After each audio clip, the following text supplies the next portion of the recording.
Party से हैं, अनिल दुबे राष्ट्रीय लोकदल से, के त्रिपाठी जनता दल यूनाइटेड, अरुण राजभर एसबीएसपी से और वीरेंद्र सिंह जी हमारे स्टेट हेड। आप सभी का शुक्रिया और धन्यवाद मेरे साथ इस कार्यक्रम का हिस्सा बनने के लिए।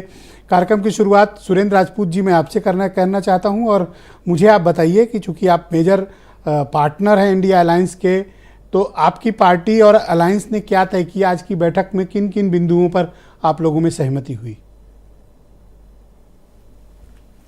कहते हैं ना कि करते भी चलो, बढ़ते भी चलो, बाजू भी बहुत हैं, सर भी बहुत, और चलते ही चलो कि अब डेरे मंजिल पे ही डाले जाएंगे। ब्रजेश भाई, आपकी तो बात नहीं करता, लेकिन आपके जितने साथी बाराती हैं और भारतीय जनता पार्टी के लोग हैं, आज उनके लिए बड़ा दुखद दिन है, क्योंकि बड़ा चिल्ला रहे थे साहब कि नहीं तो फलाने चले गए, ढिमकाने चले गए, अखिलेश जी नहीं आएंगे, ममता जी नहीं आएंगी, बैठक इसलिए वो हो गई, नीतीश जी नाराज। आज सारे के सारे लोग आपके सामने थे, सब लोगों ने एक स्वर में बात करी, सभी लोगों ने कहा कि साहब सीट शेयरिंग हमारी 30-31 तारीख तक हो जाएगी।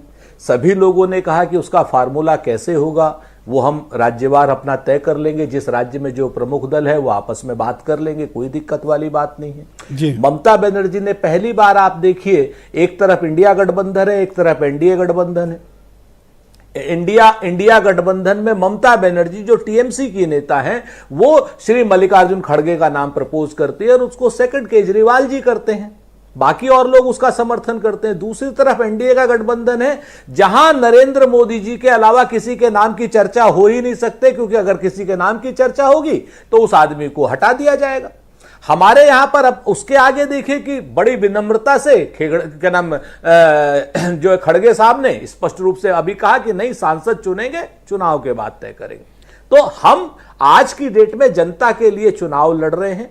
आज की डेट में जहां हम चुनाव हारे हैं वहां हमने एक अच्छा वोट शेयर लिया है। जहां हम चुनाव मुझे थोड़ी क्लैरिटी ये दो कि क्या सीट शेयरिंग को लेकर कुछ बातें आज की बैठक में फाइनल हुई हैं? निश्चित तौर पर क्यों नहीं हुई है, लेकिन वो आपके कंजम्पशन के लिए नहीं, आपके यूजर्स के लिए नहीं, आपस के यूजर्स के लिए है, वो हम लोग कर रहे हैं। और जैसे ही सीट शेयरिंग हो जाएगी वो आपके सामने। मुझे कोई आप एक अभी अगर नाम तारीख बता सकते हैं कि इस तारीख तक हम लोगों ने तय किया है कि हम बैठक कर लेंगे या सीट शेयरिंग पूरी कर लेंगे?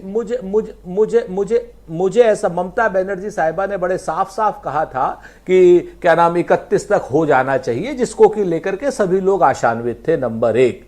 नंबर 2, अगर अभी से आप हमारे गठबंधन के खिलाड़ियों के और हमारे प्रत्याशियों के नाम घोषित करा दोगे, सबके आईडी का छापा पड़ जाएगा, जैसे आपके यहाँ इनकम टैक्स का छापा पड़ा था। सर, ये लोग लड़ने नहीं देंगे, बड़े बदमाश लोग हैं, और आईटी का मसला करोगे। मेरा कहने का तात्पर्य है कि जब चुनाव लड़ना ही है तो कम से कम सीट शेयरिंग तो तय हो जाए। हाँ, हो तो गई, हम कह तो रहे हैं आपसे। तो किसको क्या मिला सर? तय हो गया, सीटों के नाम आ जाएंगे आपके सामने, आ जाए हैं। किसको क्या मिला? नहीं, ये तो मैंने आपसे कहा ना कि आज बात, ये फिर वही बात है। अगर ये बात हम आपको बता देंगे तो आप ईडी छापा पड़वा दोगे। अभी नहीं बताएंगे, बाद में बताएंगे आपको। जब ये चुनाव घोषित होने दीजिए, सारी चीजें हो जाएंगी।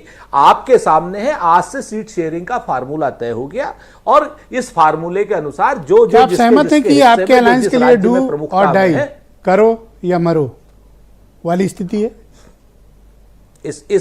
इस बात से मैं पूर्ण तरीके से ब्रजेश जी आपकी सहमत हूं कि ये देश के लिए, लोकतंत्र के लिए और इंडिया गठबंधन के लिए, तीनों के लिए डू और डाई वाली स्थिति है। क्योंकि अगर इस बार आप भारतीय जनता पार्टी के मायावी तंत्र को आप परास्त नहीं करेंगे तो इस देश में ना आप रह पाएंगे, ना हम रह पाएंगे और ना ही लोकतंत्र रहेगा। क्योंकि आपने इस चीज को देख लिया कि 142 से ज्यादा सांसदों का निलंबन सिर्फ किस बात पे हो रहा है कि वो प्ले कार्ड लेकर के गए थे। किस बात पे आज की डेट में भारतीय जनता पार्टी आपसे कह रही है कि साहब आप संसद में जो आतंकी हमला, जो भारतीय जनता पार्टी स्वयं कह रही है हुआ है, उस पर चर्चा मत कीजिए, सवाल मत पूछिए। अगर संसद पर आतंकी हमला भारतीय जनता पार्टी मानती है तो क्या आपने सांसद जो कर्नाटक के प्रताप सिम्हा है उसको अफजल गुरु मानती है भारतीय जनता पार्टी?